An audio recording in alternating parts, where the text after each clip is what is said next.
Hi friends, welcome to GVK study circle. ఈ వీడియోలో June 10, 2026కి సంబంధించి వార్తలు నిలిచిన జాతీయ, అంతర్జాతీయ, రాష్ట్రీయ అంశాల గురించి, వార్తలు నిలిచిన వ్యక్తులు, అవార్డులు, పుస్తకాలు, మరి క్రీడా సంబంధిత సమాచారం ఒక్కొక్క అంశాన్ని వివరంగా తెలుసుకుందాం. అంతకంటే ముందుగా నిన్నటి డైలీ కరెంట్ అఫైర్స్ వీడియోలో అడిగిన ప్రశ్నకి వివరణతో కూడిన సమాధానాన్ని చూద్దాము. సో క్వశ్చన్ వచ్చేసి, ఇటీవల వార్తలు నిలిచిన విరూపాక్ష దేవాలయం పైన ప్రశ్నని అడగడం జరిగింది. ఆల్రెడీ మన డైలీ కరెంట్ అఫైర్స్ వీడియోలో లాస్ట్ వీక్ డిస్కస్ చేసిన టాపికే ఇది. ప్రశ్నని మరొకసారి చూడండి. ఇటీవల విరూపాక్ష దేవాలయము ఎందుకు వార్తలు నిలిచింది? ఇది ఏ రాష్ట్రంలో ఉంది? Simple question. ఇక్కడ అబ్జర్వ్ చేస్తే విరూపాక్ష దేవాలయం లొకేషన్ గుర్తుపెట్టుకోండి, కర్ణాటక రాష్ట్రంలో ఉంది. కర్ణాటక రాష్ట్రంలోని హంపి హిస్టారికల్ ఇంపార్టెన్స్ ఉన్న ఒక నగరం హంపి. విరూపాక్ష దేవాలయం అని పిలిచిన, పంపావతి దేవాలయం అని పిలిచిన, ఎలా పిలిచినా కూడా ఒకే దేవాలయం. సో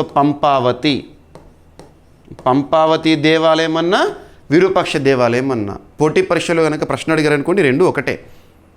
ఓకేనా? మరి ఎందుకు రీసెంట్గా విరూపాక్ష దేవాలయం న్యూస్లో ఉంది అంటే, ఆర్కియలాజికల్ సర్వే ఆఫ్ ఇండియా వారు విరూపాక్ష దేవాలయంలో ప్రధాన గోపురం ఉంటుంది కదా, ఆ గోపురంలో ఉన్న ఒక గోడను తొలగించారు.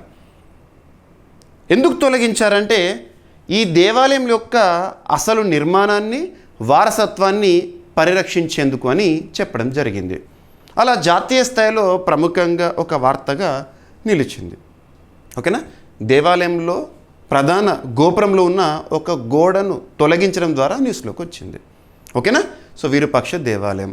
మరి ఈ విరూపాక్ష దేవాలయం యొక్క శిల్ప శైలిని కానివ్వండి, దేవాలయ శైలిని కానీ చూసారనుకోండి, విజయనగర రాజ్యానికి సంబంధించి లేదా విజయనగర శిల్ప శైలితో ఉంటుంది.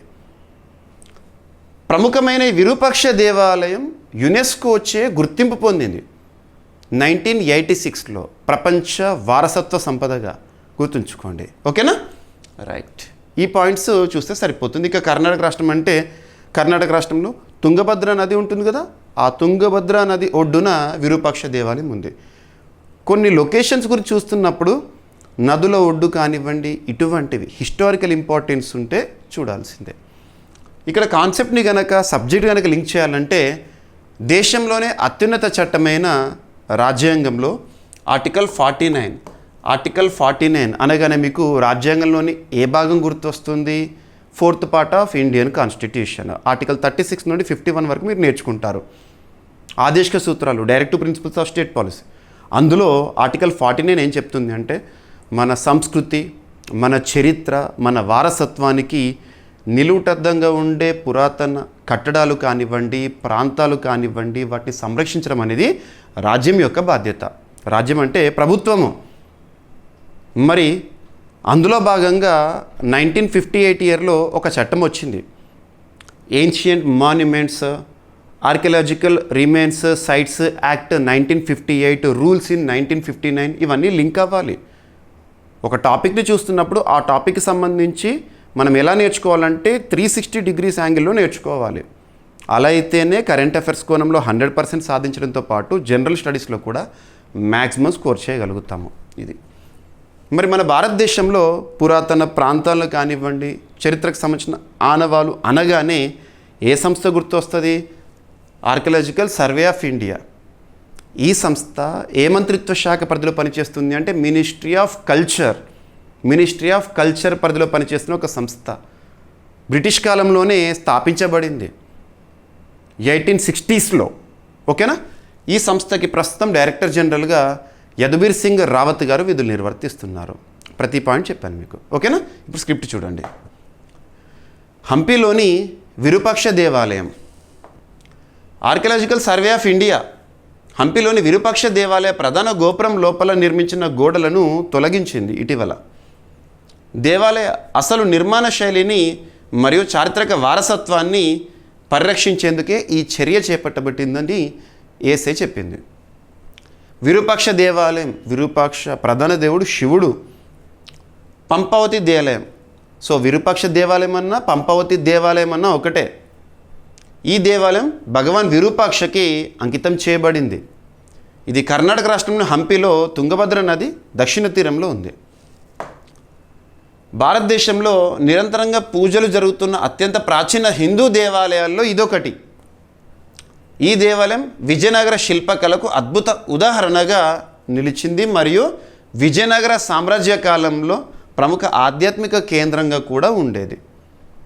మన చరిత్రకి సంబంధించి గొప్ప గొప్ప ఆనవాళ్ళని ఇప్పటికీ చూస్తున్నాము.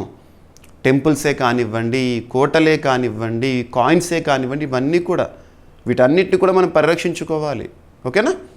ఈ దేవాలయం హంపి స్మారక కట్టడాల సముదాయంలో భాగంగా ఉంది. మరి సముదాయాన్ని UNESCO, united nations educational scientific cultural organisation 1986లో ప్రపంచ వారసత్వ ప్రదేశంగా గుర్తించడం జరిగింది. ప్రస్తుతం భారతదేశంలో వరల్డ్ హెరిటేజ్ సైట్స్ సంఖ్య 44కి చేరింది. 44ది కూడా హిస్టరీలో ఇంపార్టెన్స్ ఉంది. Maratha military landscapes.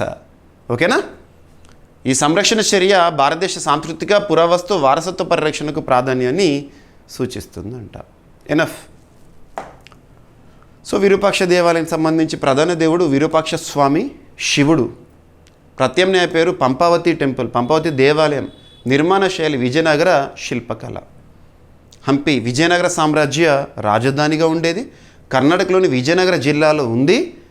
యునెస్కో ప్రపంచ వారసత్వ ప్రదేశము. వీటికి ఇంపార్టెన్స్ ఎక్కువగా ఉంటుంది పోటీ పరీక్షల్లో. ఆర్కియలాజికల్ సర్వే ఆఫ్ ఇండియా 1861లో స్థాపన, బ్రిటిష్ వారి కాలంలోనే. సాంస్కృతిక మంత్రిత్వ శాఖ పరిధిలో పనిచేస్తుంది. హెడ్ క్వార్టర్ వచ్చేసి archaeological survey of India head quarter వచ్చేసేసి న్యూఢిల్లీ. ఓకేనా? రైట్. ఇక విజయనగర సామ్రాజ్యం 1336లో స్థాపన. స్థాపకులు హరిహర 1, బుక్కరాయ 1. రాజధాని హంపి. ఎనఫ్. సో చరిత్రకి సంబంధించిన అంశాన్ని నేర్చుకుంటూనే దీనికి సంబంధించిన స్టాటిక్ పాయింట్స్, అడిషనల్ ఇన్ఫర్మేషన్, సంస్థల గురించి కానివ్వండి, రాజ్యాంగంలోని ఆర్టికల్ గురించి, చట్టాల గురించి, ఇవన్నీ కూడా మనం చూసాము. ఇదే విధంగా ప్రతి టాపిక్ని మీరు నేర్చుకోవాలి. అండ్ చాలామంది అభ్యర్థులు అనుకుంటారు హిస్టరీ అంటే study of the past. Yes, exactly. ఎప్పుడో జరిగిపోయిన కాలానికి సంబంధించి మనము తెలుసుకునేదే చరిత్ర. మరి అటువంటి చరిత్ర కాలానికి సంబంధించి ఏదైనా ఆనవాలు కానివ్వండి, లేదా కాయిన్స్, లేదా శాసనాలు అటువంటివి ఇటీవల కాలంలో కనుగొనబడ్డాయి అనుకోండి, వార్తల్లోకి వచ్చినాయి అనుకోండి, వార్తల్లోకి వచ్చిందంతా కూడా మనం కరెంట్ అఫైర్స్లో భాగంగా నేర్చుకోవాలి. ఇప్పుడు మీకు హిస్టరీ సబ్జెక్ట్లో భాగంగా రానున్న పోటీ పరీక్షల్లో ఈ టెంపుల్ పైన క్వశ్చన్ వస్తుంది. రావడానికి కారణం ఏంటి, బేస్ ఏంటి, ఇది న్యూస్లోకి వచ్చింది, అది కరెంట్ అఫైర్స్. ఆ విధంగా చూడండి. ఓకేనా? రైట్. ఇక మన హెరిటేజ్, మన కల్చర్లో భాగమైన యోగాకి సంబంధించి నిన్నటి క్లాస్లో కూడా, నిన్నటి డైలీ కరెంట్ అఫైర్స్ వీడియోలో మనం వరల్డ్ యోగాసన ఛాంపియన్షిప్ గురించి కంప్లీట్గా తెలుసుకున్నాం. మరి యోగాకి సంబంధించి అఫీషియల్గా మరొక అంశము వార్తల్లో నిన్నటి నుండి కూడా. అదేంటంటే ఈ సంవత్సర అంతర్జాతీయ యోగా దినోత్సవ థీమ్ అఫీషియల్ అనౌన్స్మెంట్తో న్యూస్లోకి వచ్చింది, అఫీషియల్, అధికారికంగా. మరి ఏ మంత్రిత్వ శాఖ నుంచి వచ్చింది ఈ అఫీషియల్ ఇన్ఫర్మేషన్ అంటే కన్సర్న్ మినిస్ట్రీ ఆయుష్ మంత్రిత్వ శాఖ 2014లో ప్రారంభమైంది. ప్రస్తుతం ఆ మంత్రిత్వ శాఖకి కన్సర్న్ మినిస్టర్గా ప్రతాప్రావు జాదవ్ గారు విధులు నిర్వర్తిస్తున్నారు. మరి 2026 సంవత్సరం జూన్ 21 అంతర్జాతీయ యోగా దినోత్సవాన్ని జూన్ 21న జరుపుకుంటాం కదా ప్రతి ఏడాది కూడా. మరి ఈ సంవత్సర థీమ్ ఏంటి అనేది అఫీషియల్గా అనౌన్స్మెంట్తో న్యూస్లోకి వచ్చింది. Yoga for healthy ageing. Ageing అంటే సింపుల్గా సీనియర్ సిటిజన్స్ని దృష్టిలో ఉంచుకొని ఈ థీమ్ని అనౌన్స్ చేశారు. ఈ సంవత్సరం అంతర్జాతీయ యోగా దినోత్సవం ఎన్నవది? 12వది. ఇక్కడ అబ్జర్వ్ చేస్తే యోగాకి సంబంధించి పోటీ పరీక్షల కోణంలో కొన్ని బేసిక్ పాయింట్స్. అదేంటంటే 2014 సంవత్సరంలో యుఎన్ఓ యోగాని అఫీషియల్గా గుర్తించింది. అఫీషియల్గా గుర్తించింది అంటే యోగా దినోత్సవాన్ని నిర్వహించడానికి అఫీషియల్ ఆమోదం అనేది ఇచ్చింది 2014 సంవత్సరంలో ఐక్యరాజ్య సమితి.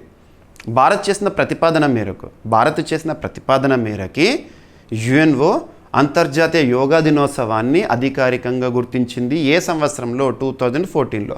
అలా మొట్టమొదటి యోగా డే ఏ ఇయర్ అంటే 2015. ఏ తేదీ? ప్రతి ఏడాది కూడా జూన్ జూన్ 21. జూన్ 21కి ఒక ప్రత్యేకత జాగ్రఫీ సబ్జెక్టులు మీకు తెలుసు.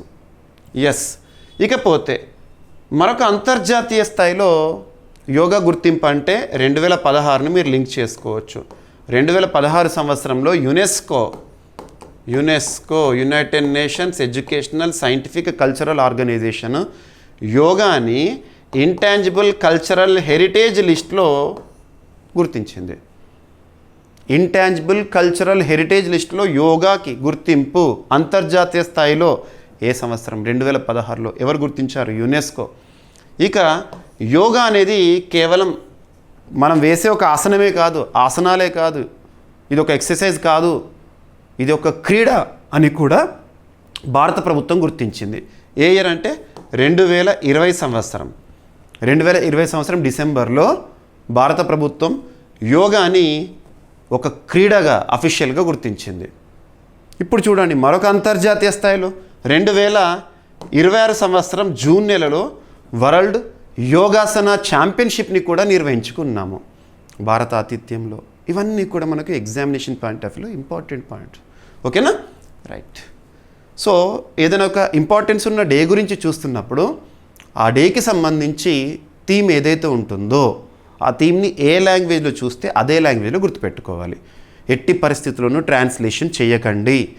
ట్రాన్స్లేషన్ ఎర్రర్స్ కారణంగా మార్కులను కోల్పోయే ప్రమాదం ఉంది. క్లియర్? ఇప్పుడు నేను ఏదైతే ఎక్స్ప్లెనేషన్ ఇచ్చానో అది స్క్రిప్ట్ చూడండి, సులభంగా ఉంటుంది. సో ఈ year 12th international day of yoga June 21 celebrate చేసుకోబోతున్నా కదా. ఓకేనా? అందుకోసము యోగా ఫర్ హెల్దీ ఏజింగ్ అనే థీమ్ని ఆయుష్ మంత్రిత్వ శాఖ అధికారికంగా ప్రకటించింది. అంతర్జాతీయ యోగా దినోత్సవం 2026 జూన్ 21న నిర్వహించబడుతుంది. ఈ థీమ్ ఏజింగ్, వృద్ధాప్యంలో ఆరోగ్యకరమైన జీవనం, చురుకైన జీవనశైలి మరియు గౌరవప్రదమైన జీవితాన్ని ప్రోత్సహిస్తుంది. 2026 ప్రధాన జాతీయ యోగా దినోత్సవ కార్యక్రమం ఎక్కడ జరుగుతుంది అంటే కోల్కతాలో. లాస్ట్ ఇయర్ మీరు అబ్జర్వ్ చేశారు అనుకోండి, అఫీషియల్గా ఇక్కడ భారత ప్రధాని గారు వచ్చారు. మన తెలుగు రాష్ట్రమైన ఆంధ్రప్రదేశ్లో విశాఖపట్నం. ఓకేనా? ఇవి అడుగుతారు ఎగ్జామినేషన్లో. ఆయుష్ మంత్రిత్వ శాఖ యోగా 365 కార్యక్రమంతో ఈ థీమ్ని అనుసంధానించి ఏడాది పొడవునా యోగా సాధనను ప్రోత్సహిస్తోంది. సమతుల్యత, వశ్యత, శారీరక బలం, శ్వాసకోశ సామర్థ్యము, గుండె ఆరోగ్యం మరియు మానసిక ఆరోగ్యానికి యోగా ఉపయోగకరం. ఎస్, యోగాలో ఉండే ఆసనాలు మనకు దీర్ఘకాలికంగా చాలా రిలీఫ్ని ఇస్తాయి. ఓకేనా? రైట్.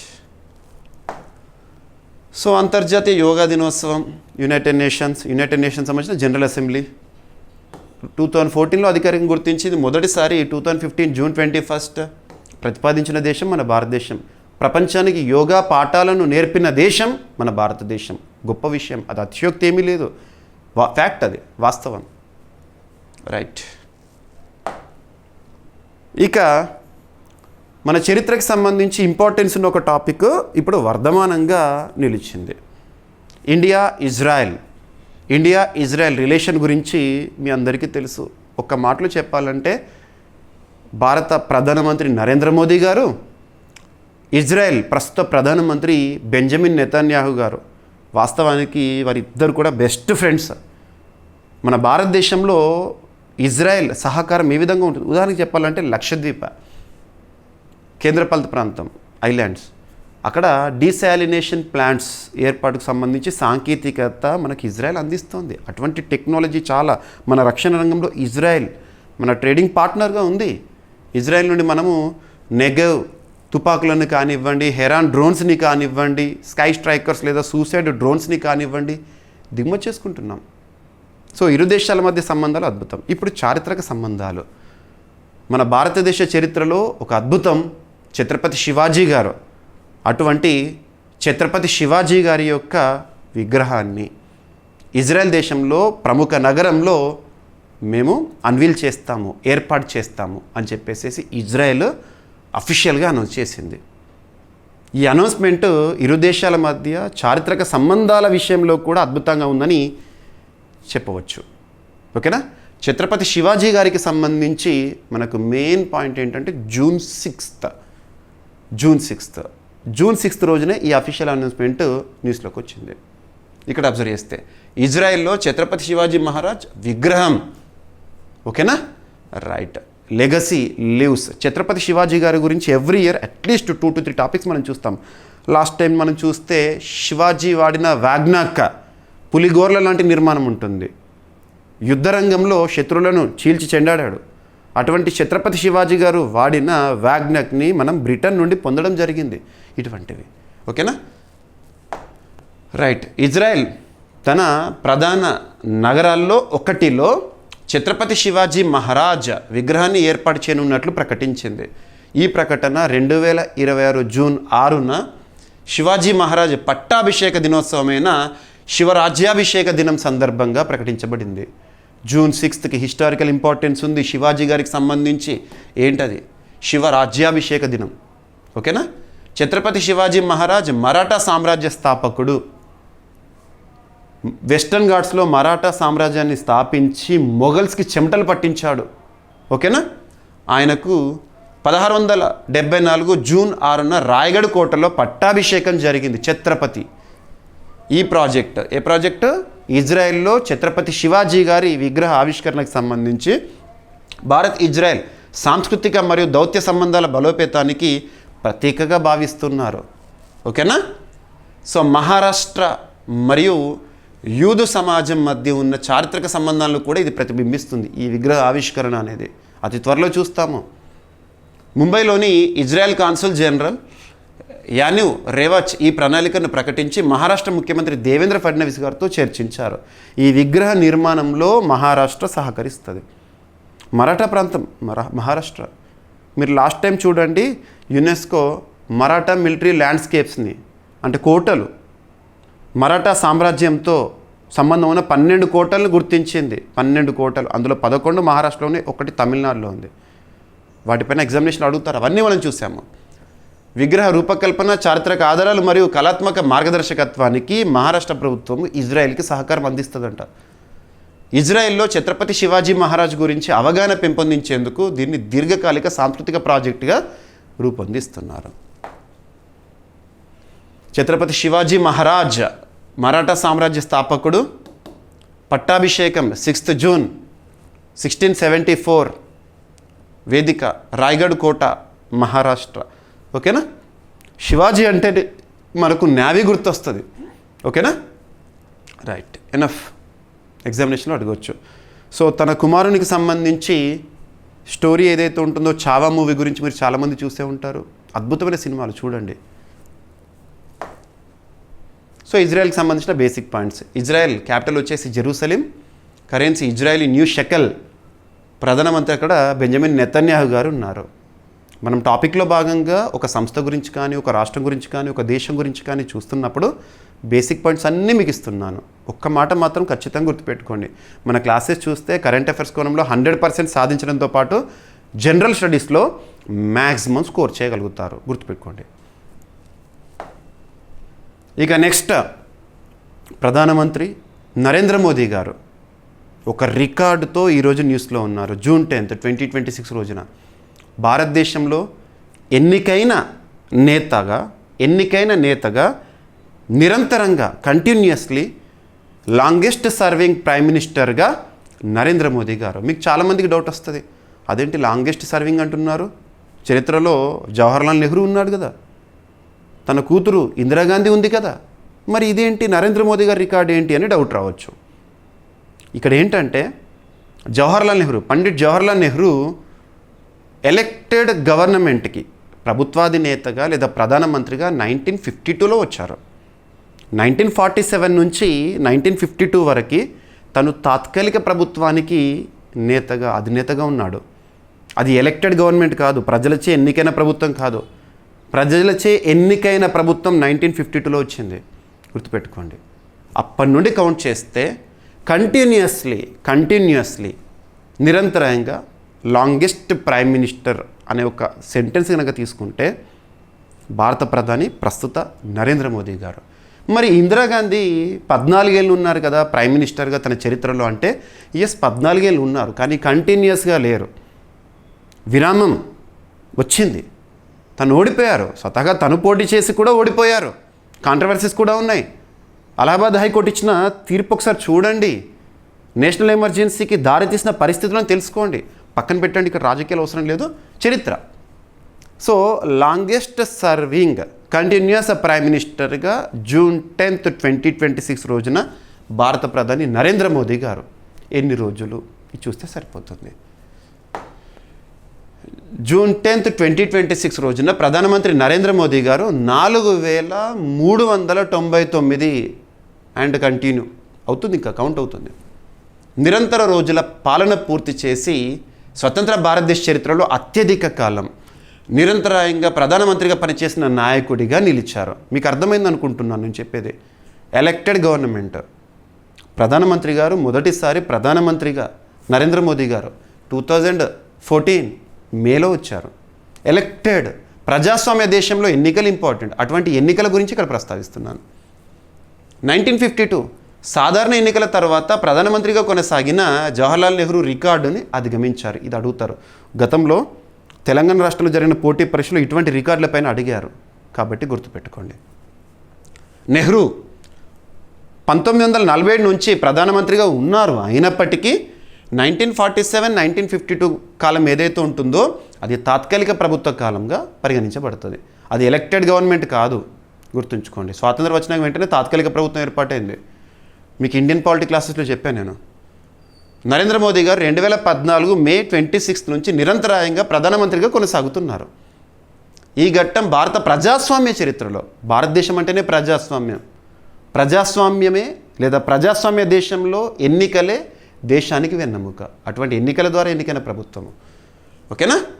ఇందిరాగాంధీ మొత్తం సుమారు 14 సంవత్సరాలు ప్రధానమంత్రిగా పనిచేసినా కూడా ఆమె పదవీ కాలం అనేది నిరంతరాయంగా లేదు. మధ్యలో జనతా గవర్నమెంట్ వచ్చింది, మొరార్జీ దేశాయ్ గారు, ఆ తర్వాత మళ్ళీ ఇందిరాగాంధీ ఎన్నికయ్యారు. ఇవన్నీ మీకు తెలుసు. ఓకేనా? రైట్. ఇంకొకటి ఏంటంటే భారతదేశంలో అత్యధిక కాలం ప్రభుత్వాధినేతగా నరేంద్ర మోదీ గారి రికార్డు గురించి మనం గతంలోనే చూసాము. 2001 సంవత్సరం నుంచి 2014 సంవత్సరం వరకు ముఖ్యమంత్రిగా, అంటే ఒక రాష్ట్ర ప్రభుత్వ అధినేతగా, ఆ తర్వాత దేశ ప్రధానమంత్రిగా, ఈ లాంగెస్ట్ సర్వింగ్ అనే అంశం గురించి మీరు కొంత క్లారిటీగా నేర్చుకోండి. మీకు గతంలో అది కూడా చెప్పాను నేను. ఓకేనా? రైట్. నరేంద్ర మోదీ గారు ప్రస్తుతం ఏ కాన్స్టిట్యున్సీ? వారణాసి, పవిత్ర పుణ్యక్షేత్రము, ఉత్తరప్రదేశ్, భారతీయ జనతా పార్టీ. ఓకేనా? భారత తొలి ప్రధానమంత్రి జవహర్లాల్ నెహ్రూ గారు. ఓకేనా? రైట్. ఇక నెక్స్ట్ మన భారతదేశానికి సంబంధించిన వ్యవసాయ ఉత్పత్తులు కానివ్వండి, హస్తకళలు కానివ్వండి, వివిధ దేశాలకు ఎక్స్పోర్ట్ అవుతున్నాయంటే చాలా ఇంపార్టెన్స్ ఉన్నవన్నట్టు అవి. ఆ ప్రోడక్ట్ పైన క్వశ్చన్ వస్తుంది. ఆ ప్రోడక్ట్ ఏ రాష్ట్రానికి సంబంధించింది, ఏ ప్రాంతానికి సంబంధించింది, ఇంకా ప్రత్యేకతలు ఏంటి, ఏ దేశానికి ఎగుమతైంది మొట్టమొదటిసారి, ఇటువంటివి. ఇక్కడ వ్యవసాయ రంగానికి సంబంధించి చూద్దాం మనము. జిఐ ట్యాగ్స్, భౌగోళిక గుర్తింపు అని చెప్పేసి మనం చూస్తాము. ఏదైనా ఒక వస్తువుకి ఒక ప్రాంతం ఆధారంగా లేదా ఒక ప్రాంతానికి వస్తువు ఆధారంగా ప్రత్యేక గుర్తింపుని ఇవ్వడము. అటువంటి జిఐ ట్యాగ్డ్ ప్రోడక్ట్స్, వ్యవసాయ ఉత్పత్తులు ఏవైతే ఉంటాయో వాటిని వివిధ దేశాలకు ఎగుమతి చేస్తూ ఉంటుంది ఒక సంస్థ అని మీకు తరచూ చెప్తున్నాను. APEDA, agriculture and processed foods exports development authority. Agriculture and processed foods exports development authority. Export అనేది ఇక్కడ కీవర్డ్. ఎక్స్పోర్ట్, ఇంపోర్ట్, ట్రేడ్ అనే పదాలు కనబడితే ఆ సంస్థ ఏ మంత్రిత్వ శాఖ పరిధిలో పనిచేస్తుంది? నోడల్ మినిస్ట్రీ ఏంటి? మినిస్ట్రీ ఆఫ్ కామర్స్, వాణిజ్య వ్యవహారాల మంత్రిత్వ శాఖ. ప్రస్తుతం కన్సర్న్ మినిస్టర్గా పీయూష్ గోయల్ గారు ఉన్నారు. గుర్తుపెట్టుకోండి, ఒక సంస్థ గురించి చూస్తున్నప్పుడు ఆ సంస్థ ఏ మంత్రిత్వ శాఖ పరిధిలో పనిచేస్తుంది. నేను ప్రతి పాయింట్ ఇస్తున్నాను, అడుగుతారు ఎగ్జామినేషన్లో. గతంలో అడిగారు food safety standards authority of India ఏ మంత్రిత్వ శాఖ పరిధిలో పనిచేస్తుందని, ministry of health and family welfare, ఇలాగా. ఓకేనా? సో అపెడా ఇదేం చేస్తుందంటే భారతదేశంలో వ్యవసాయ ఉత్పత్తులు ఏవైతే ఉంటాయో కేవలం జిఐ ట్యాగ్డ్ ప్రోడక్ట్స్ అనే కాదు, వ్యవసాయానికి సంబంధించిన ప్రముఖ ఉత్పత్తులు ఏవైతే ఉంటాయో, నాణ్యత గల ఉత్పత్తులు ఏవైతే ఉంటాయో వాటిని వివిధ దేశాలకు ఎగుమతి చేయడంలో ప్రోత్సహిస్తూ ఉంటుంది, చేస్తుంది. అలా మన భారతదేశం నుంచి 2 ప్రోడక్ట్స్, అందులో ఒకటి జిఐ ట్యాగ్డ్ ప్రోడక్ట్, ఒకటేమో నాణ్యత గల మామిడి పళ్ళు దేశాలకు ఎగుమతి చేయడం జరిగింది. అపెడా అవేంటంటే అస్సాం రాష్ట్రంలోని లిచీ ఫ్రూట్, అస్సాం రాష్ట్రంలో తేజ్పూర్ లిచీ అనేది ఫేమస్.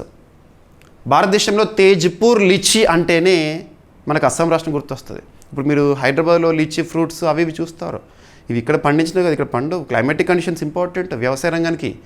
కాబట్టి వివిధ ప్రోడక్ట్స్ ఏవైతే ఉంటాయో వాటిని మనము ఇక్కడ తీసుకొస్తూ ఉంటాము. So lychee. మరి ఇక్కడ అబ్జర్వ్ చేస్తే అస్సాం నుంచి దుబాయ్కి, అస్సాం రాష్ట్రం నుంచి దుబాయ్కి, సింగపూర్కి, 2 దేశాలకి జిఏ ట్యాగ్ ఉన్న తేజ్పూర్ లిచీ ప్రోడక్ట్ని ఎగుమతి చేసింది అపెడా. గుర్తుపెట్టుకోండి, అపెడా. ఓకేనా? రైట్. ఎగ్జామినేషన్లో ఏమడుగుతారంటే GI tagged product Tezpur litchi ఏ రాష్ట్రంలో? అస్సాం రాష్ట్రంలో. ఇక ఇంకొకటి ఏంటంటే దీనికి జిఏ ట్యాగ్ లేదు, కాకపోతే ఏంటంటే నాణ్యత గల ఉత్పత్తి మామిడి పండ్లు. జార్ఖండ్ రాష్ట్రంలోని ఆమ్రపాలి మ్యాంగోస్ ఏవైతే ఉంటే వాటినేమో యునైటెడ్ కింగ్డమ్కి అపెడా ఎక్స్పోర్ట్ చేసింది. ఇక్కడ ఎక్స్పోర్ట్ తేజ్పూర్ లిచీనేమో దుబాయ్, సింగపూర్కి మొట్టమొదటిసారి ఎక్స్పోర్ట్ చేశారు మన భారతదేశం నుంచి. జార్ఖండ్ రాష్ట్రంలోని ఆమ్రపాలి మ్యాంగోస్నేమో యునైటెడ్ కింగ్డమ్కి ఎగుమతి చేయడం జరిగింది. అలా న్యూస్లో ఉన్నాయి. ఓకేనా? సో అస్సాం రాష్ట్రం నుంచి జిఏ ట్యాగ్ పొందిన తేజ్పూర్ లిచీల తొలి ఎగుమతి సరుకుని 2026 జూన్ 9 అంటే నిన్నటి రోజున దుబాయ్ మరియు సింగపూర్కి పంపించారు. ఈ ఎగుమతికి APEDA agriculture and process foods exports development authority మద్దతునిచ్చింది. సోనిత్పూర్ జిల్లాలోని తేజ్పూర్ ఏదైతే ఉంటుందో అక్కడ నుంచి ఈ సరుకులను పంపించారు. ఓకేనా? తేజ్పూర్ లిచీకి 2015లో జిఏ ట్యాగ్ వచ్చింది. వార్తల్లో ఉంది కాబట్టి ఈ ప్రోడక్ట్, దానికి జిఏ ట్యాగ్ ఎప్పుడు వచ్చిందో చెప్తున్నాను. ప్రతి ప్రోడక్ట్కి జిఏ ట్యాగ్ ఏ సంవత్సరంలో వచ్చిందని ఎగ్జామినేషన్లో అడగరు. కాకపోతే ఇంపార్టెన్స్ ఉన్న ప్రోడక్ట్స్ మాత్రం అడగడంలో తప్పలేదు. ఎందుకంటే కాంపిటేటివ్ ఎగ్జామినేషన్స్ అనేవి ఎలిమినేట్ చేయడం కోసం ఉద్దేశించబడినవి. స్టేట్మెంట్స్లో ఒక స్టేట్మెంట్ ఇచ్చేస్తే ఏమీ చేయలేము మనము. ఓకేనా? అద్భుతమైన రుచి, నాణ్యత ఈ లిచీ సొంతము. రైట్? ఎనఫ్. అపెడా 1986లో స్థాపన, న్యూఢిల్లీ కేంద్రంగా పనిచేస్తుంది. మినిస్ట్రీ ఆఫ్ కామర్స్ పరిధిలో.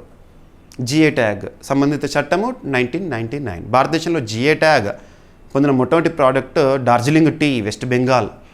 ఓకేనా? ఇక అస్సాం రాష్ట్రానికి సంబంధించిన బేసిక్ పాయింట్స్. అస్సాం రాష్ట్ర రాజధాని వచ్చేసేసి దిస్పూర్. అక్కడ బీజేపీ అధికారంలో ఉంది. అక్కడ మొత్తం నెంబర్ ఆఫ్ ఎమ్మెల్యేస్ 126. ఎందుకు చెప్తున్నాను ఈ సంఖ్య అంటే రీసెంట్గా సార్వత్రిక ఎన్నికలు జరిగిన అసెంబ్లీలో అదొకటి. అక్కడ హిమంత బిశ్వ శర్మ గారు మరొకసారి ముఖ్యమంత్రిగా ప్రమాణ స్వీకారం చేశారు. గుర్తుపెట్టుకోండి. లక్ష్మణ్ ప్రసాద్ గారు గవర్నర్గా ఉన్నారు. అస్సాం రాష్ట్రానికి సంబంధించి ఈ నెలలో ఒక అద్భుతమైన అంశము అంబుబాచి మేళాని చూడబోతున్నాం. జూన్ 26 నుంచి జరగబోతోంది. ఆ రోజు చూద్దాం మనం. సో ఇటీవల కాలంలో అంతర్జాతీయ స్థాయిలో కొన్ని ప్రముఖ యూనివర్సిటీలు ఏవైతే ఉంటాయో వివిధ దేశాలకు సంబంధించి లేదా విదేశీ విశ్వవిద్యాలయాల క్యాంపస్లో మన భారతదేశంలో ఏర్పాటు అవ్వడం గురించి రెగ్యులర్గా చూస్తున్నాము. లాస్ట్ వీక్ ఎగ్జాంపుల్ చెప్పాలంటే లివర్పూల్ యూనివర్సిటీ క్యాంపస్ని మన భారతదేశంలో మొట్టమొదటిసారి ఏర్పాటు చేస్తామని చెప్పేసి దానికి సంబంధించిన ఆమోద ప్రక్రియ పూర్తయింది. మినిస్ట్రీ ఆఫ్ ఎడ్యుకేషన్ వారు ఆమోదం తెలిపారు. లివర్పూల్ యూనివర్సిటీ క్యాంపస్ మొట్టమొదటి క్యాంపస్ మన భారతదేశంలో ఎక్కడ? బెంగళూరులో ఏర్పాటు. ఇటువంటి చూడాలి. ఆ యూనివర్సిటీ ఏ దేశానికి సంబంధించింది, మన భారతదేశంలో క్యాంపస్ని ఎక్కడ, ఏ రాష్ట్రాల్లో ఏర్పాటు చేస్తారు? డైరెక్ట్ పాయింట్ అడుగుతారు ఎగ్జామినేషన్లో. ఇటీవల చాలా చూస్తున్నాం. ఎందుకు మరి వివిధ విదేశీ క్యాంపస్లు మన భారతదేశంలో ఏర్పాటు అవుతున్నాయి అంటే, ఒకప్పుడు ఉన్నత విద్య అవకాశాల కోసము విదేశాలకు వెళ్ళేవారు మన భారతీయులు. ఇప్పుడు మన డిప్లొమసీ పెరిగింది. నాణ్యమైన విద్య, విదేశీ విద్యను మన భారతదేశంలో అందించాలనే ఉద్దేశంలో భాగంగా నేషనల్ ఎడ్యుకేషన్ పాలసీ 2020లో భాగంగా విదేశీ క్యాంపస్లకు మన భారతదేశంలో స్థానం ఇస్తున్నాము. గుర్తుపెట్టుకోండి. ఓకేనా? మన భారతీయులు ఆయా దేశాలకు వెళ్లకుండానే ఆ దేశ క్యాంపస్లో మన భారతదేశంలోనే చదువుకోవడం అన్నట్టు. భారతదేశంలో ministry of education concern minister ప్రస్తుతం ధర్మేంద్ర ప్రధాన్ గారు. నేషనల్ ఎడ్యుకేషన్ పాలసీ 2020 ఎప్పుడు అమల్లోకి వచ్చిందంటే July 29, 2020. Education related sustainable development గోల్ని లింక్ చేసుకోండి. ఎగ్జామినేషన్లో అడుగుతారు. గోల్ నెంబర్ 4 సుస్థిరాభివృద్ధి లక్ష్యాలు 17 ఉంటాయి కదా. ప్రపంచంలో ప్రతి దేశం కూడా 2015 సంవత్సరం నుంచి 2030 సంవత్సరం వరకు సాధించాల్సిన లక్ష్యాల్లో 17లో గోల్ నెంబర్ 4. ఓకేనా? సో ఇప్పుడు మన భారత్లో 3 విదేశీ విశ్వవిద్యాలయాల క్యాంపస్ లేదా ప్రాంగణాల ఏర్పాటు. అంటే ఎక్కడెక్కడ చూస్తే సరిపోతుంది. భారత ప్రభుత్వము 3 ప్రముఖ విదేశీ విశ్వవిద్యాలయాలకు భారత్లో వారి క్యాంపస్లని ప్రాంగణాలు ఏర్పాటు చేసుకునేందుకు అనుమతి పత్రాలు మంజూరు చేసింది. యునైటెడ్ కింగ్డమ్కి చెందిన యూకేకి చెందిన యూనివర్సిటీ ఆఫ్ బ్రిస్టల్ ఎక్కడ ఉంది అంటారు? యూకే. మరియు యూనివర్సిటీ ఆఫ్ యార్క్, ఈ యూనివర్సిటీలకు సంబంధించిన క్యాంపస్లు ఎక్కడ ఏర్పడుతాయి అంట? ముంబైలో క్యాంపస్లు ఏర్పాటు చేస్తారంట. ఈ 2 యూనివర్సిటీలకు సంబంధించిన క్యాంపస్లు. నెక్స్ట్, ఆస్ట్రేలియాకి చెందిన university of New South Wales బెంగళూరులో తన క్యాంపస్ని ఏర్పాటు చేస్తుంది, ప్రాంగణాన్ని ఏర్పాటు చేస్తుందంట. గుర్తుపెట్టుకోండి, యూనివర్సిటీల పేర్లు, ఆ దేశము, ఎక్కడ ఏర్పాటు చేస్తాం మన భారతదేశంలో. ఈ విశ్వవిద్యాలయాలు కృత్రిమ మేధస్సు, సైబర్ భద్రత, డేటా సైన్స్, ఫైనాన్స్, వ్యవస్థాపకత, సృజనాత్మక రంగాలు, పునరుత్పాదక శక్తి, ఆరోగ్య సేవలు మరియు రవాణా రంగాల్లో విద్యను అందించనున్నాయి. ఏ స్ట్రీమ్స్లో ఎడ్యుకేషన్ ఇక్కడ డిగ్రీలు ఇస్తారు. ఈ చర్య ద్వారా అంతర్జాతీయ స్థాయి విద్యను మన భారత విద్యార్థులకు దేశంలోనే అందుబాటులోకి తీసుకురావడం అనేది లక్ష్యము. ఓకేనా? రైట్. జాతీయ విద్యా విధానం నేషనల్ ఎడ్యుకేషన్ పాలసీ 2020 లక్ష్యాలకు అనుగుణంగా విదేశీ విశ్వవిద్యాలయాల ప్రవేశాన్ని మన భారతదేశంలో ప్రోత్సహిస్తున్నాం. ఓకేనా? రైట్. ధర్మేంద్ర ప్రధాన్ గారు ప్రస్తుతం మినిస్ట్రీ ఆఫ్ ఎడ్యుకేషన్ కన్సర్న్ మినిస్టర్గా ఉన్నారు. ఓకేనా? ఇక వార్తలు నిలిచిన ప్రాంతాలు, ప్లేసెస్ ఇన్ న్యూస్, జాగ్రఫీ సబ్జెక్ట్లో చాలా ఇంపార్టెన్స్ ఉన్న టాపిక్ ఇది. ఏ ప్రాంతం ఎందుకు వార్తల్లోకి వచ్చింది, ఆ ప్రాంతం ఏ దేశంలో ఉంది, ఎనఫ్. మీకు ఏదైనా ఒక ప్రాంతం గురించి చెప్పినప్పుడు లొకేషన్ చూపిస్తున్నాను. మ్యాప్ పాయింటింగ్ అనేది చాలా ఇంపార్టెంట్, మీకు యూపీఎస్సీ ఎగ్జామినేషన్లో అడుగుతారు. ఇక పక్కన పెడితే ఇటీవల తీవ్ర భూకంపం, సివియర్ ఎర్త్క్వేక్ సంభవించి ఫిలిప్పీన్స్ దేశం న్యూస్లో ఉంది, మీరు వార్తాపత్రికల్లో చూస్తున్నారు. మరి ఆ భూకంపం సంభవించిన ఒక దీవి పేరిస్తారు ఎగ్జామినేషన్లో, ఆ దీవి ఏ దేశంలో ఉంది అంటారు, దాని గురించే. సో ఇక్కడ మీరు ఫిలిప్పీన్స్ దేశం చూడండి, ఆసియా ఖండంలోని ఒక దేశము. ఫిలిప్పీన్స్ గురించి మీరు ప్రముఖంగా ఎప్పుడు వింటూ ఉంటారు రెగ్యులర్గా అంటే ఏడీబీ గురించి విన్నప్పుడు ఫిలిప్పీన్స్ గురించి మీకు చెప్తూ ఉంటాను. మరి ప్రతి ఏడాది కూడా ఆగస్టు 31 రోజున రామన్ మెగ్సెసే పురస్కారాల ప్రకటన, ఆ సందర్భంలో ఫిలిప్పీన్స్ గురించి చెప్తాను అలా. ఓకేనా? సో ఫిలిప్పీన్స్ దక్షిణ ప్రాంతంలోని మిండనోవా ద్వీపం తీరానికి సమీపంలో 8.1 తీవ్రతతో భారీ భూకంపం, 8.1 మ్యాగ్నిట్యూడ్తో ఎర్త్క్వేక్ అంటే మామూలు విషయం కాదు, సివియర్ డిజాస్టర్. చాలామంది చనిపోయారు ఈ ఎర్త్క్వేక్లో. కాబట్టి మీకు విపత్తు నిర్వహణ, డిజాస్టర్ మేనేజ్మెంట్ సంబంధించి అడుగుతారు. ఫిలిప్పీన్స్ అనేది ఆగ్నేయాసియాలోని ద్వీపదేశం, ఐలాండ్ కంట్రీ.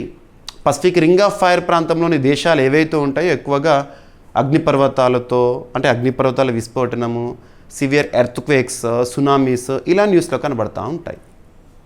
7,000కు పైగా ద్వీపాలు మరియు చిన్న దీవులతో కూడిన విస్తార ద్వీప సమూహం ఫిలిప్పీన్స్. ఆసియాలో ప్రధానంగా రోమన్ క్యాథలిక్ మతాన్ని అనుసరించే 2 దేశాల్లో ఫిలిప్పీన్స్ ఒకటి, మరొకటేమో టైమోర్ లెస్తే. ఇంగ్లీష్ అధికార భాషగా ఉన్న అత్యధిక జనాభా కలిగిన ఆసియా దేశాల్లో ఫిలిప్పీన్స్ 2వ స్థానంలో ఉంది. సరిపోతుంది. ఓకేనా? సో ఫిలిప్పీన్స్ సంబంధించిన basic points. Capital Manila, currency Philippine peso, అధ్యక్షుడు ఫెర్డినాండ్ మార్కోస్ జూనియర్ గారు ఉన్నారు. అక్కడ అఫిషియల్ లాంగ్వేజెస్ ఫిలిపినో, ఇంగ్లీష్. ఏదైనా ఒక దేశం గురించి చూస్తున్నప్పుడు ఆ దేశానికి సంబంధించిన బేసిక్ పాయింట్స్ ఈ విధంగా నేర్చుకోండి, ఖచ్చితంగా చెప్తాను నేను. పసిఫిక్ రింగ్ ఆఫ్ ఫైర్ ప్రాంతంలో ఉంది కదా ఫిలిప్పీన్స్, అక్కడ ఎక్కువగా ఎర్త్క్వేక్స్, సునామీస్ సంభవిస్తాయి. ఫిలిప్పీన్స్ ఈ భూకంపం మరియు అగ్నిపర్వతాల ప్రాంతంలో ఉంది. ఓకేనా? ఇక సోషల్ మీడియా బ్యాన్ అనే అంశంతో చాలా దేశాలు మనం చూసాము. అందులో అన్నిటికంటే ప్రముఖము ఆస్ట్రేలియా. డిసెంబర్ 10, 2025 నుంచి అఫీషియల్గా అమల్లోకి తెచ్చింది. ఆ దేశంలో చిన్నపిల్లలు ఎవరైతే ఉంటారో వారు సోషల్ మీడియాకు దూరంగా ఉండాలని కఠిన నిబంధనలు అమలు చేస్తుంది. అలా చెప్పుకుంటూ పోతే చాలా దేశాలు చూసాము. ఆసియాలో ఇండోనేషియా మొట్టమొదటిసారి సోషల్ మీడియా బ్యాన్ అనే అంశంతో న్యూస్లోకి వచ్చింది. మన భారతదేశంలో కూడా అంతర్గతంగా కర్ణాటక, ఆంధ్రప్రదేశ్ రాష్ట్రాలు దీనిపై అధ్యయనం చేస్తున్నాయి. ఓకేనా? అలా ఆ లిస్టులోకి కెనడా చేరుతోంది. ఈరోజు అఫీషియల్ బిల్ దానికి సంబంధించి ఉంది. జూన్ 10, 2026 రోజున సోషల్ మీడియా బ్యాన్. పిల్లలు సోషల్ మీడియాకు దూరంగా ఉండాలి. 15 ఏళ్ళ పిల్లలు, 16 ఏళ్ళ పిల్లలు. ఎందుకు అంటే స్క్రీన్ టైం పెరుగుతోంది. చదువుకోవాల్సిన వయసులో సోషల్ మీడియా బానిసలుగా మిగులుతున్నారు. Negative impacts, mind set change అవుతుంది, సైకాలజీ మారిపోతుంది. ఓకేనా? సో కెనడా అంటే నార్త్ అమెరికా ఖండంలో ఉన్న ఒక దేశము. అమెరికాతో తమ యొక్క సరిహద్దును పంచుకుంటుంది. రాజధాని ఒటావా. కరెన్సీ వచ్చేసేసి కెనడియన్ డాలర్. అక్కడ ప్రధానమంత్రిగా మార్క్ కార్నీ గారు విధులు నిర్వర్తిస్తున్నారు. గతంలో జస్టిన్ ట్రూడో ఉండే, తను ఉన్నప్పుడు భారత్కి కెనడాకి మధ్య సంబంధాలు కాస్త వీగిపోయినాయి. అవన్నీ కూడా మీకు తెలుసు. లాస్ట్ ఇయర్ G7 సదస్సు కెనడాలో జరిగింది. భారత ప్రధాని గారు వెళ్ళారు last year, exactly 1 year back. 16 ఏళ్లలోపు పిల్లలకు సోషల్ మీడియా నిషేధంపై కెనడా ప్రతిపాదన. 16 ఏళ్లలోపు పిల్లల సోషల్ మీడియా వినియోగంపై నిషేధం విధించే చట్టాన్ని తీసుకురావాలని కెనడా ఫెడరల్ ప్రభుత్వం ప్రకటించింది. ఈ ప్రతిపాదన ఆన్లైన్ హార్మ్స్ బిల్లులో భాగంగా 2026 June 10న ఈరోజు హౌస్ ఆఫ్ కామన్స్ అంటే అక్కడ వాళ్ళ పార్లమెంట్ పేరు ప్రవేశపెట్టనున్నారు. ఈ చట్టం కెనడా ఆన్లైన్ హార్మ్స్ ఫ్రేమ్వర్క్లో భాగంగా రూపొందించబడుతోంది. సోషల్ మీడియా వేదికలపై వయస్సు ఆధారిత పరిమితులను అమలు చేయడం దీని ప్రధాన లక్ష్యము. ఓకేనా. పిల్లల భద్రత కోసం ఆన్లైన్ సేవల సంస్థలపై చట్టపరమైన బాధ్యతలను కూడా విధించనుంది. పిల్లలను హానికరమైన ఆన్లైన్ కంటెంట్ నుంచి రక్షించడము, డిజిటల్ సంక్షేమాన్ని మెరుగుపరచడం ఈ చర్య యొక్క లక్ష్యం అంట. House of Commons Canada parliament దిగువ సభ అంటే ఎగువ సభ కూడా ఉందంటే కదా. అంటే కెనడాలో బైకామరలిజం ఉంది. బైకామరలిజం అంటే 2 సభలు ఉంటాయి పార్లమెంట్లో, చట్టసభలో. కెనడా రాజధాని ఒటావా. Currency Canadian dollar. ప్రధానమంత్రి మార్క్ కార్నీ గారు. అధికారిక భాషలు ఇంగ్లీషు, ఫ్రెంచ్. ఇక నెక్స్ట్, ఇటీవల కాలంలో వివిధ దేశాలకు సంబంధించి అధ్యక్షులు కానివ్వండి, ప్రధానమంత్రి కానివ్వండి న్యూస్లోకి వచ్చినప్పుడు వాళ్ళ పేర్లు చెప్తున్నాను, వాళ్ళ పొలిటికల్ పార్టీ పేరు కూడా చెప్తున్నాను. ఎందుకు పొలిటికల్ పార్టీ పేరు కూడా చెప్తున్నానంటే గతంలో 2024 ఇయర్లో జరిగిన ఎగ్జామినేషన్లో అడిగారు. మన తెలుగు రాష్ట్రాల్లో జరిగిన పోటీ పరీక్షల్లో శ్రీలంక అధ్యక్షుడు అనురకుమార దిశనాయకే ఏ రాజకీయ పార్టీతో సంబంధం కలిగిన వ్యక్తి అని అలా అడిగారు. కాబట్టి ప్రతి ఒక్క పాయింట్ మీకు నేను చెప్తున్నాను.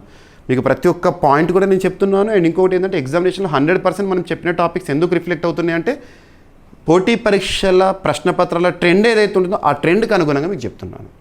ఓకేనా. సో ఇక్కడ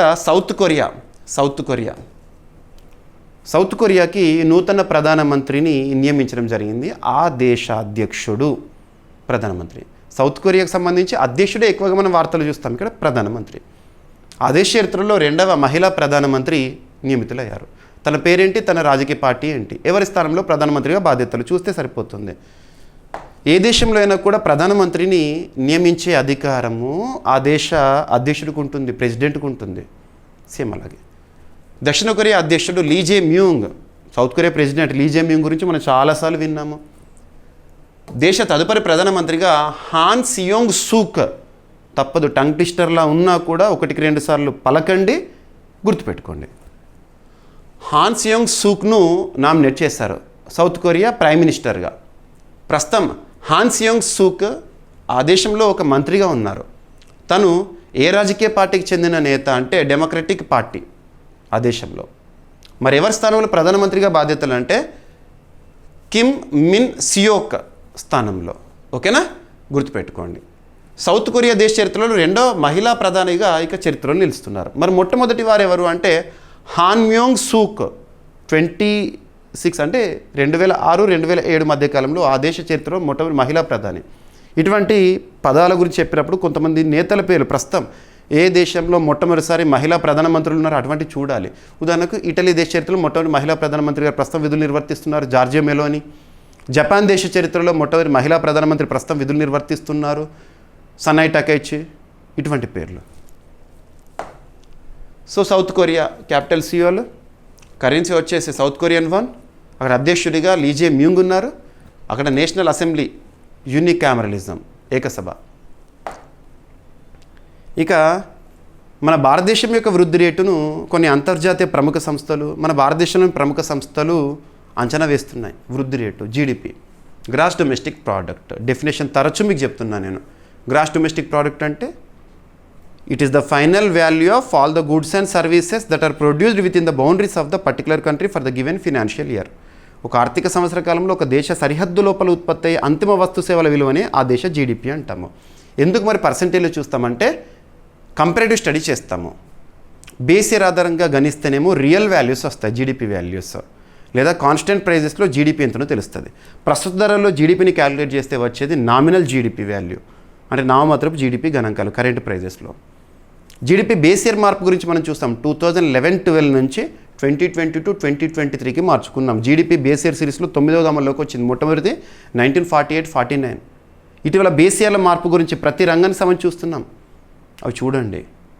హోల్సేల్ ప్రైస్ ఇండెక్స్ బేసియర్ మార్పు, index of industrial production base year మార్పు, ఇవన్నీ అడుగుతారు ఎగ్జామినేషన్లో. And stats in the economy are not at all static, they are volatile, they are dynamic. That means every time they change, మారుతూ ఉంటాయి. ఆ మారుతున్న గణాంకాలని మనం కూడా మార్చుకోవాలి. మరి భారతదేశం యొక్క వృద్ధి రేటును ఇటీవల చాలా సంస్థలు అంచనాలను విడుదల చేసినాయి. ఎగ్జాంపుల్ ఈ వారంలో డిస్కస్ చేసినాయి మనం. OECD, organisation for economic cooperation and development, భారతదేశం యొక్క వృద్ధి రేటును ప్రస్తుత ఆర్థిక సంవత్సరం 2026-27 ఆర్థిక సంవత్సరంలో 6.3%గా అంచనా వేస్తుంది. గుర్తుపెట్టుకోండి. RBI monetary policy committee meeting రీసెంట్గా జరిగింది లాస్ట్ వీక్. ఆర్బీఐ ఎంతగా అంచనా వేస్తుంది ప్రస్తుత ఆర్థిక సంవత్సరంలో భారతదేశం యొక్క జీడిపి అంటే 6.6% అంటుంది. ఇక ఎస్బీఐ గురించి మనం చూసాము. ఎస్బీఐ గడిచిన ఆర్థిక సంవత్సరంలో భారతదేశం యొక్క జీడిపి 7.7 అన్నారు. నెక్స్ట్ భారత ప్రభుత్వం ministry of statistics and programme implementation వారు గడిచిన ఆర్థిక సంవత్సరానికి సంబంధించిన అంచనాలు విడుదల చేశారు. 7.7% ఉంది భారతదేశం యొక్క జీడిపి అని. ఇలాగా ఓకేనా. మరి ప్రస్తుత ఆర్థిక సంవత్సరం ఎకానమీలో ఆర్థిక సంవత్సరం అంటే ఏప్రిల్ నుంచి మార్చి వరకు, అంటే ఏప్రిల్ 1 నుంచి మార్చ్ 31 వరకు. ప్రస్తుత ఆర్థిక సంవత్సరం అంటే 2026-27 ఆర్థిక సంవత్సరంలో భారత జీడిపి వృద్ధి అంచనా అనేది 6.4%గా అంచనా వేస్తున్నారు. గతంతో పోలిస్తే తగ్గించి చూపిస్తోంది ఫిచ్ రేటింగ్ ఏజెన్సీ. ఫిచ్ అనే ఒక సంస్థ అంతర్జాతీయ స్థాయిలో ప్రముఖమైన రేటింగ్ ఏజెన్సీ. కారణం ఏంటంటే అంతర్జాతీయ స్థాయిలో అనిశ్చిత పరిస్థితులు, వెస్ట్ ఏషియా అల్లకల్లోలంగా ఉంది, రష్యా యుక్రెయిన్ సంక్షోభ పరిస్థితులు, ఇలా ప్రపంచంలోని సంక్షోభ పరిస్థితులు ముఖ్యంగా చమురు ప్రభావం అన్ని దేశాలపైన పడుతుంది, భారత్ పైన కూడా ఇంపాక్ట్ కనబడుతుంది. ఓకేనా. ఎలాంటి అనిశ్చిత పరిస్థితులు ఉన్నా కూడా మనం దేశీయంగా తీసుకుంటే బలమైన దేశీయ డిమాండ్, సంస్కరణ విధానాలు అంటే జిఎస్టీ రీఫార్మ్స్, అద్భుతమైన పాలన విధానాలతో మన ఆర్థిక వ్యవస్థ మాత్రం బలంగా ఉంది. ఫిచ్ రేటింగ్స్ 2026-27 ఆర్థిక సంవత్సరానికి భారత జీడిపి వృద్ధి అంచనాన్ని 6.7%గా గతంలో అంచనా వేస్తే ఇప్పుడు 6.4%కి తగ్గించింది. ఈ సవరణ 2026 జూన్ 9న ప్రకటించబడింది. మార్చ్ 2026 అంచనాతో పోలిస్తే 0.3% ఏవైతే ఉంటాయో పాయింట్స్ తగ్గింపు జరిగింది. 2025-26 ఆర్థిక సంవత్సరంలో భారత జీడిపి 7.4% అని చెప్తుంది. 2026 సంవత్సరానికి ప్రపంచ ఆర్థిక వృద్ధి అంచనాను కూడా ఫిచ్ 2.4%కి తగ్గించింది. ప్రపంచంలో అనిశ్చిత పరిస్థితులు మనం చూసిన ఆటోమేటిక్గా వృద్ధి రేటు తగ్గుతుంది. ప్రపంచ ఆర్థిక మందగమనం మరియు అంతర్జాతీయ అనిశ్చిత పరిస్థితులు భారత వృద్ధి అంచనాలపై ప్రభావం చూపుతున్నాయని నివేదిక చెప్పింది. రైట్. ఫిచ్ ఎక్కడ? న్యూయార్క్, అమెరికా కేంద్రంగా పనిచేస్తుంది. GDP definition. ఇక మొట్టమొదటి, తొలి, అతిపెద్ద, అతి చిన్న, అతి పొడవైన ఇలాంటి ప్రత్యేక పదాలతో కూడిన కరెంట్ అఫైర్స్ మనం సూపర్లేటివ్స్గా డిస్కస్ చేస్తున్నాము. సో ఈరోజు క్లాస్లో ఒక టూ సూపర్లేటివ్ టాపిక్స్ ఉన్నాయి. ఫస్ట్ వచ్చేసేసి ఈజీ కనెక్ట్ మోడల్లో భారతదేశంలో తొలి నగరంగా ఏ నగరం ఎంపిక అంటారు? వారణాసి, నరేంద్ర మోదీ గారి కాన్స్టిట్యుయెన్సీ, ఉత్తరప్రదేశ్ రాష్ట్రంలో. దీనికి సంబంధించిన official అనౌన్స్మెంట్ని ministry of civil aviation, పౌర విమానయాన మంత్రిత్వ శాఖకు సంబంధించి కింజరపు రామ్మోహన్ నాయుడు గారు చేశారు. భారతదేశంలో పౌర విమానయాన శాఖ మంత్రి, మన శ్రీకాకుళం ఎంపీ, తెలుగుదేశం పార్టీ నాయకుడు. ఓకేనా. సో అంతర్జాతీయ ప్రయాణాల కోసము ఈజీ కనెక్ట్ మోడల్లో తొలి నగరం వారణాసి. ఇక భారతదేశంలో విమానయాన రంగం వృద్ధి గురించి మనం తరచూ చూస్తున్నాం. ఇవన్నీ లింక్ చేసుకోండి. Ministry of civil aviation official announcement ప్రకారము వారణాసి నగరాన్ని ఈజీ కనెక్ట్ అంతర్జాతీయ ప్రయాణ విధానంలో తొలి నగరంగా ప్రకటించారు. ఈ విధానంలో అంతర్జాతీయ ప్రయాణికులు ఢిల్లీ చేరుకునే ముందే ఇమిగ్రేషన్ మరియు సామాను తనిఖీ ప్రక్రియలను పూర్తి చేసుకోవచ్చు. ఇంటర్నేషనల్ ఎయిర్పోర్ట్లో మీరు చూడండి, ఢిల్లీ ఎయిర్పోర్ట్కి వెళ్ళారనుకోండి, అక్కడ ఇమిగ్రేషన్ ప్రాసెస్ కానివ్వండి, లేదంటే ఈ చెకింగ్ కానివ్వండి, ఇదంతా చాలా టైం టేకింగ్. కాబట్టి అంత పెద్ద విమానాశ్రయానికి వెళ్ళే ముందే ఆ ప్రాసెస్ అంతా కంప్లీట్ అవుతున్నట్టు ఇక్కడ. అనంతరం ఢిల్లీ నుంచి ఇతర అంతర్జాతీయ గమ్యస్థానాలకు ఎటువంటి అదనపు ప్రక్రియ లేకుండా సులభంగా ప్రయాణం చేయొచ్చు. అందుకే ఈజీ కనెక్ట్. ఓకేనా. ఈ కార్యక్రమం భారత హబ్ అండ్ స్పోక్ విమానయాన వ్యూహంలో భాగంగా అమలు చేయబడుతుందంట. భారత్ను ప్రపంచ స్థాయి విమానయాన కేంద్రంగా తీర్చిదిద్దే లక్ష్యానికి ఇది దోహదపడుతుంది. ఓకేనా. హబ్ అండ్ స్పోక్ మోడల్ అంటే ఏంటంటే చిన్న నగరాలను ఒక ప్రధాన విమానాశ్రయ కేంద్రంతో అనుసంధానించి అంతర్జాతీయ ప్రయాణ సౌకర్యాన్ని కల్పించే విధానము, రవాణా సామర్థ్యాన్ని పెంచుతుంది ఇది.